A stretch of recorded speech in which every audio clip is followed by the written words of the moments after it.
సత్యనారాయణ గారి జీవితము మనకు ఆదర్శం. ఎందుకంటే ఆయన చిన్నప్పటి నుంచే అంత ధైర్య సాహసాలు గల వ్యక్తి మరి ఎవరు ఉండలేమో భూమి మీద అనిపిస్తూ ఉంటున్నారు. చిన్నప్పుడే వాళ్ళ ఫాదరు ఫోటోగ్రాఫర్ అన్నమాట. ఆయన ఫోటోలు తీసుకుంటూ గోదావరి గట్టు మీద వెళ్తూ ఉంటే ఇప్పుడు చిన్నపిల్లడు 7 years ఆ ఏజ్లో ఒక బ్రిటిష్ అధికారి అక్కడ వెళ్తూ ఉంటే అందరూ కూడా వంగి వంగి నమస్కారం పెడుతూ ఉంటారు.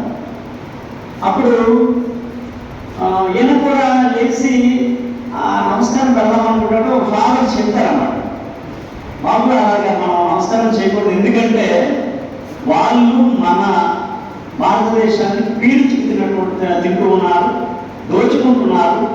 వాళ్ళని తరిమి వేయడం కోసం, వారి యొక్క పీడని వదిలించుకోవడం కోసం మన స్వతంత్ర భారతదేశంలో ఎంతోమంది మహావీరులు పోరాటం చేస్తా ఉన్నారు. అటువంటి దుర్మార్గులకి మనము వంగి నమస్కారం చేయకూడదు, అసలు వాళ్ళని పట్టించుకోకూడదు, వాళ్ళకి వ్యతిరేకంగా పోరాడాలని ఎప్పుడైతే ఆ మాటను చెప్పారో అదే అతని స్ఫూర్తి అనుకుంటా.